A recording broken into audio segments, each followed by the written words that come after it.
Thank you very much, Mr. President. Well, I am not very happy to be back with my trusty and somewhat battered Time to Wake Up poster. Almost exactly a year ago, I delivered what I hoped would be my last Time to Wake Up speech and took the poster off the floor. Things looked good then. The conditions for climate progress were in place. Voters had elected a Democratic president and Democratic majorities in both houses of Congress, so the malicious grip of the fossil fuel industry on the Republican Party was no longer a stopper. President Biden ran on a fact-based, uncorrupted climate agenda, and many in our congressional majorities campaigned on climate action. We had reconciliation to work with, and work began on a serious climate bill. Actually, after I stopped these speeches, the Smithsonian asked me if they could have this old poster. It's the most used poster in Senate history, it turns out. And I came pretty close to turning it over to them, but something made me hesitate, and, well, here it is back again. We just aren't making progress.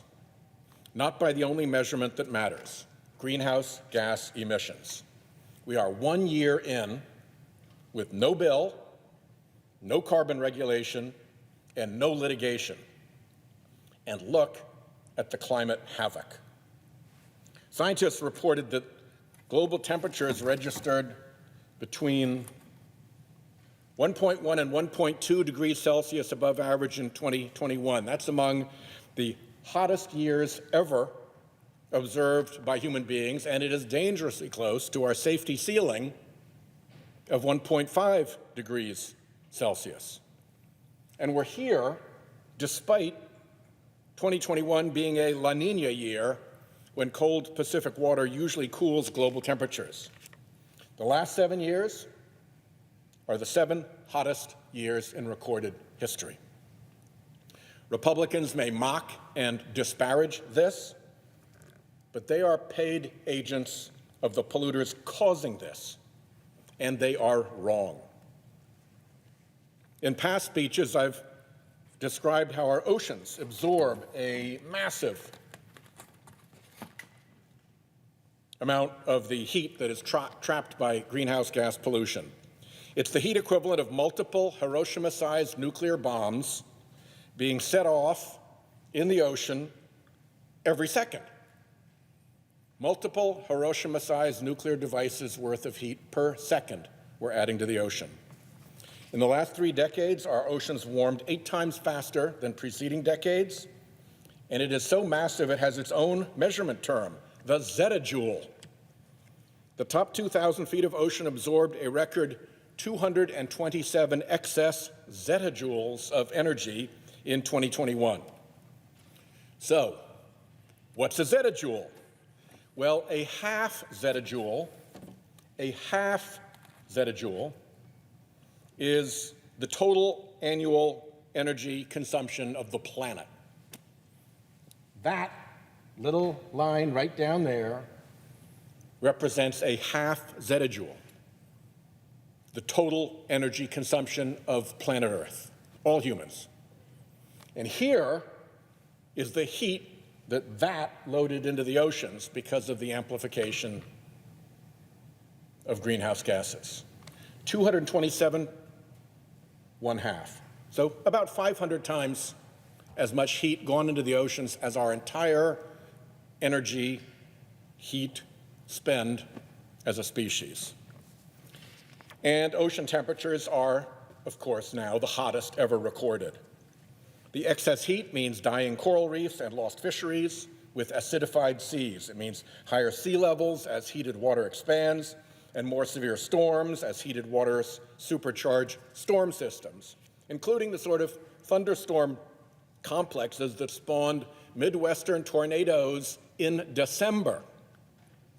Republicans may mock and disparage this, but remember, they're paid agents of the polluters causing this, and they're wrong. This costs lives and dollars. the U.S. suffered 20 separate billion-dollar weather disasters in 2021, almost 700 deaths and $100 billion of damage. The year before, we had hit $22 billion disasters. Tropical cyclones, coastal floods, western wildfires. The most spectacular fire didn't actually even make it onto this list because it ripped through more than 1,000 homes and businesses in suburban Denver in December. That fire didn't even make it onto this top disasters list. The Pacific Northwest heat wave of June 2021 smashed all records. A town in normally temperate British Columbia saw 116-degree temperatures, beating the previous Canadian national record by 3 degrees. The next day, the thermometer hit 118 degrees. The day after that, 121 degrees. And the day after that, a wildfire burned the town to the ground. In Washington and Oregon, temperatures shot off the charts. These graphs show maximum daily temperatures in Seattle and Portland. The dots on these charts that form this gray band represent every daily maximum temperature reading over the last 42 years, over 15,000 data points. The red dots here and here reflect for Seattle and for Portland those days, way beyond the norms. These temperatures aren't just uncomfortable, they are lethal. Research shows more than 600 excess deaths during the June heat wave in Washington and Oregon. Those 600 people aren't even counted in that storm death toll I mentioned before. So why aren't we doing anything about it? Two primary reasons: fossil fuel obstruction and corporate indifference. To be blunt, the fossil fuel industry controls the Republican Party the way a ventriloquist controls a painted wooden dummy, and the rest of corporate America lets them get away with it. The fossil fuel obstruction isn't new. They've been at it for decades. Dozens of colleagues have joined me here on the Senate floor exposing the web of climate denial the industry wove to perpetrate their obstruction. The fossil fuel industry is still at it. They've just changed it up a bit. They can't debate the science anymore, and they can't argue against the urgency, but they can still write checks. They can fund phony front groups and fill Republican campaign coffers. And though they can't sell climate denial, they can buy climate delay. They can hire the biggest PR and advertising firms around, like Edelman, IPG, WPP, to pollute our minds with slippery greenwashing, like they pollute our skies and oceans with their carbon emissions. Here's an example of this stuff in action. Type fossil fuels into Google, and this is the slick, phony, paid-for result you get. A fossil fuel giant saying it is already a willing and able player in the energy transition. Read more. The Guardian and watchdog group Influence Map exposed how fossil fuel PR companies cook up these ads designed to look like Google search results. Don't do anything, we've got this, is the big lie message of these ads. The watchdogs call this endemic greenwashing. The industry doesn't just lie and pay politicians. Fossil fuel companies also use trade associations and dark money front groups to whip up opposition to climate legislation. Coal-heavy electric utilities and their dark money cohort mobilized against the Clean Electricity Performance Plan that would have helped decarbonize the power grid. Republicans did their bidding. The American Petroleum Institute and other fossil fuel industry groups fight paying a price on methane emissions from their oil and gas facilities. They want to pollute for free, knowing full well the harm. Republicans do their bidding. The CEO of that 800-pound climate-obstructing gorilla, the U.S. Chamber of Commerce, said the group would do everything it can to prevent Build Back Better and its climate provisions from becoming law. And Republicans do their bidding. These groups spent millions on political ads. They unleashed a deluge of lobbying and campaign contributions. They're almost certainly behind big super PAC spending. They pull out all the stops. And against them, in corporate America, to push back against the polluters, stands who? No one. Corporate CEOs talk a big game about decarbonizing their supply chains and transitioning to renewables, and they wield enormous influence in Washington when they want to. But here, in this building, where the legislative rubber hits the road, corporate America has been totally, utterly, completely MIA on climate.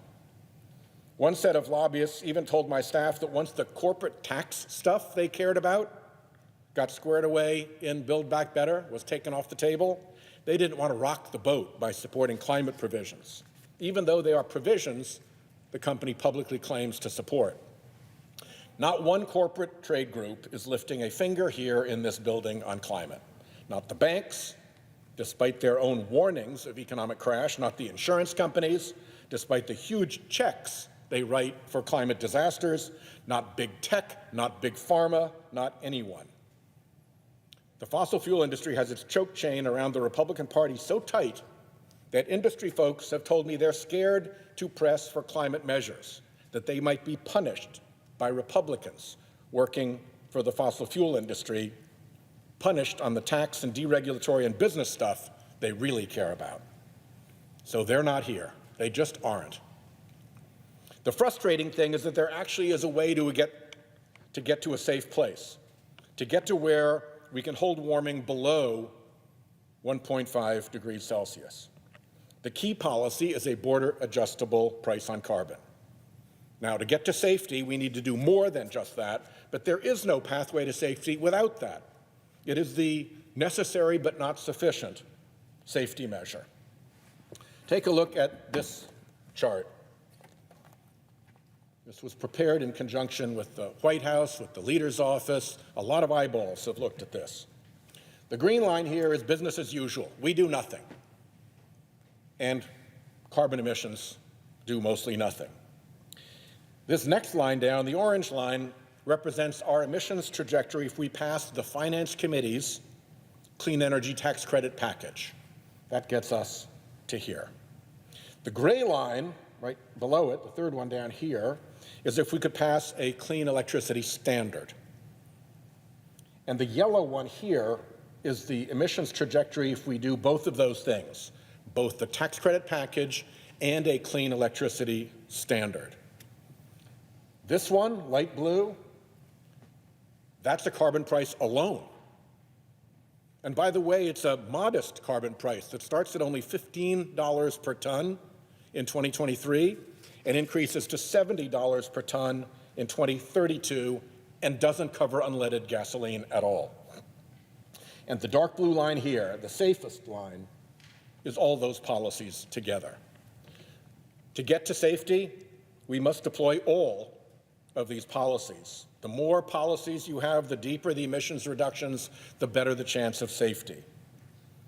But the center pole in the climate policy tent is a carbon price. Pricing carbon reaches every corner of the economy, which will be all important when the power sector has switched to zero carbon generation, and we need to remedy other polluting sectors. A carbon price fuels innovation. Suddenly, every carbon reduction strategy has a revenue proposition. No more government-chosen winners and losers. A carbon price raises investment. Growing the low-carbon economy will take trillions in job-producing investment, maybe about $575 billion a year from now until 2050. Carbon pricing sends an investment market signal and produces revenues to support those billions of dollars in private job-creating investment. A carbon price is exportable through a border adjustment that will keep China and others from cheating. And last, a carbon price helps to unravel what the International Monetary Fund says is a $660 billion annual subsidy propping up fossil fuels in the United States. You want to know why the fossil fuel industry can so easily corrupt American politics? That's your answer. That's 660 billion answers. A $660 billion subsidy every year is one hell of a motive. Once your policies are assembled surrounding the carbon price, you then need a battle plan and the leadership to carry it out. We cannot win legislative victory without setting the conditions for victory. We're up against a fossil fuel armada of dishonest PR campaigns, phony front groups, co-opted trade associations, fake science, and political dark money. We cannot overcome the corrupting forces of the fossil fuel industry without sound countermeasures. Step one is what I'm doing here. Call out the dark money mischief of the fossil fuel industry. It's a compelling story, actually, and people, voters, don't like being lied to, especially not by big, corrupt, polluting interests. They've been lied to for decades, and they need to know that. If we all exposed the fossil fuel industry's pattern of deception, the way we years ago exposed as fraud the tobacco industry's pattern of deception, that would open up real political space for the kind of legislative progress the times demand. Over in the House, Representatives Maloney and Khanna are on the case. They're investigating. Hearings are underway. Let's support and amplify them. Next, stop the flow of polluter dark money into our politics. In politics, money corrupts, and dark money corrupts absolutely. Next, rally the rest of corporate America to the banner.